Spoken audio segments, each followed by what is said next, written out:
Oh yeah, Castle. Okay, so Tempe, if you don't know, and those who don't know, my top three gaming franchises of all time are number one Castlevania, number two number one Final Fantasy, number two Resident Evil, number three Castlevania. Castlevania used to be number one on that, but they don't want to do nothing with the series. Like Konami just sits on it, so I'm like, all right, well, these other Final Fantasy and Resident Evil keep putting out bangers all the time, and you all sit on Castlevania, so you know what?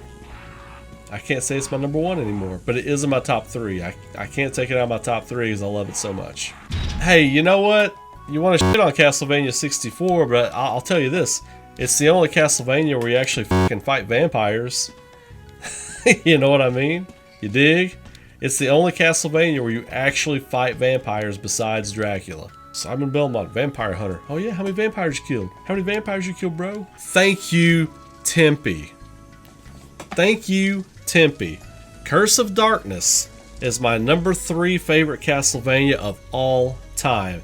It easily has one of the best soundtracks of the series.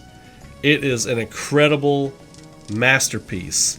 And I hate the Castlevania Netflix series because how much of a bitch they make Hector out to be. Hector's a badass, man. Well, I'll say the Netflix, they do a good job with it, but the way they handle Hector sucks. He's a bitch. Lords of Shadow 1 and 2, I loved the first one, and I took it as like an Elseworlds kind of Castlevania, like an alternate reality Castlevania, because there's so many things that just don't line up with the lore. I was fine. I thought it was kind of cool, an idea that Dracula was actually the first Belmont, but it's Matthias Kronqvist, right? Matthias Kronqvist is Dracula, but I thought it was just a cool, kind of interesting way to do it. Mirror of Fate was dope because it was like a return to form for like the... Alright, yeah. Here we go. Here comes Lisa. It was a return to form for like the platformer kind of style of Castlevania. The Metroidvania type games. But it took its liberties with the lore.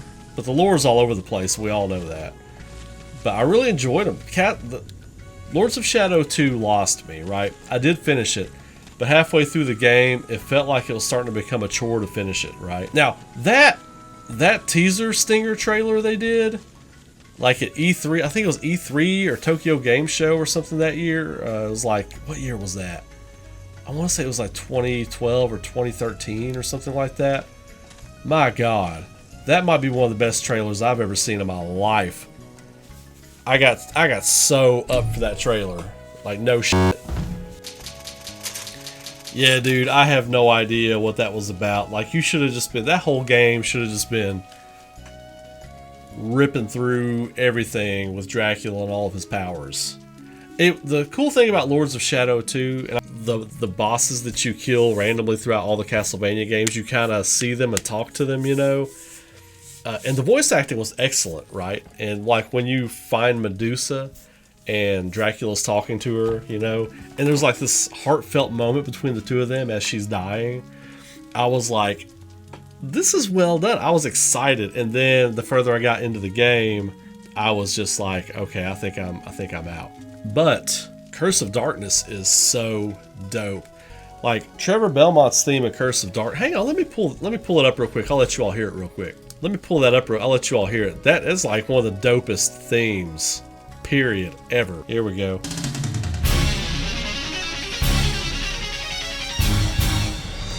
Yeah. Love this.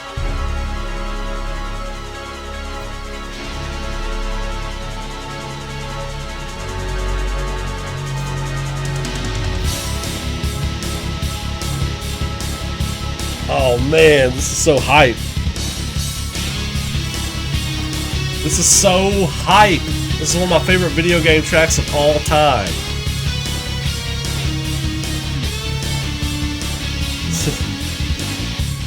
And this whole boss fight, right? This is a boss fight with Trevor Belmont in Cordova Town, I want to say it is. And you are Hector, right? And let's let's see, Trevor recognizes you as one of Dracula's minions from when he slayed Dracula the year before. And so you're having this boss fight with Trevor Belmont, and he's using like the acid rain, the holy light. He's using everything on you, and you're like, holy shit! Is this what I've been doing to people all these years? I'm a terrible person. Yeah, this is happening. Once I get my PS2 situation fixed, this is happening. This is the best part. Like the organs going. Oh my god. This is the shit. Yeah, man. Curse of Darkness is that shit. Curse of Darkness is really, really good. Curse of Darkness was the peak of Castlevania, right? Because it was the same team. Wasn't a different director. I don't think Iga was on that one. Or was he? Was Koji Igarashi on Curse of Darkness? I don't think it was. I think that was after he left Konami. Yeah, I think it was, because I know Ayami Kojima was on it. So was the artist and the musician from Symphony of the Night were both on it.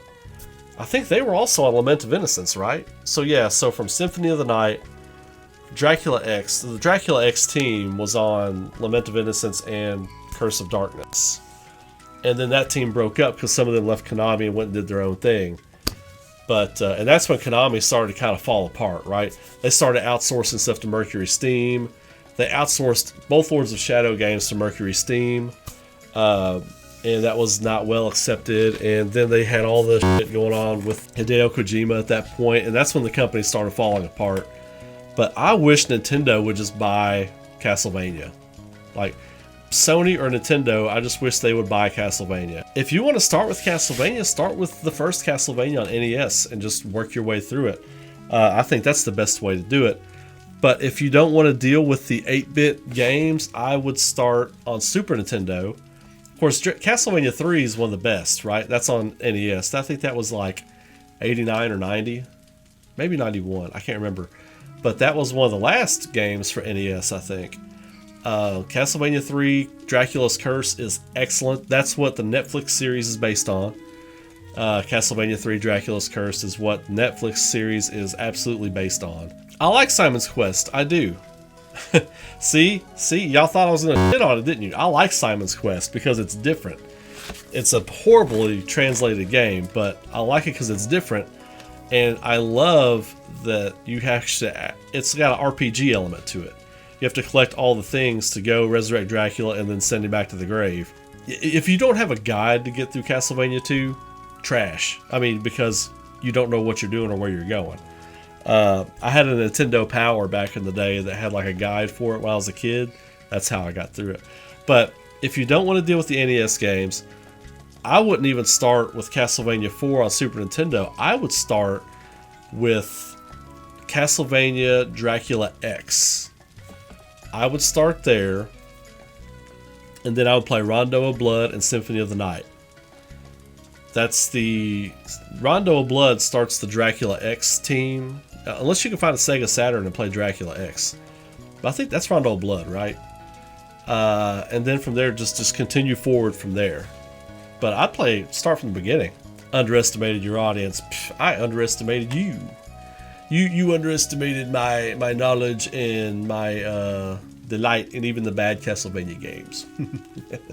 That's on you, my dear. Yeah, oh man, my Castlevania hype is unreal, you all. You got no idea. We actually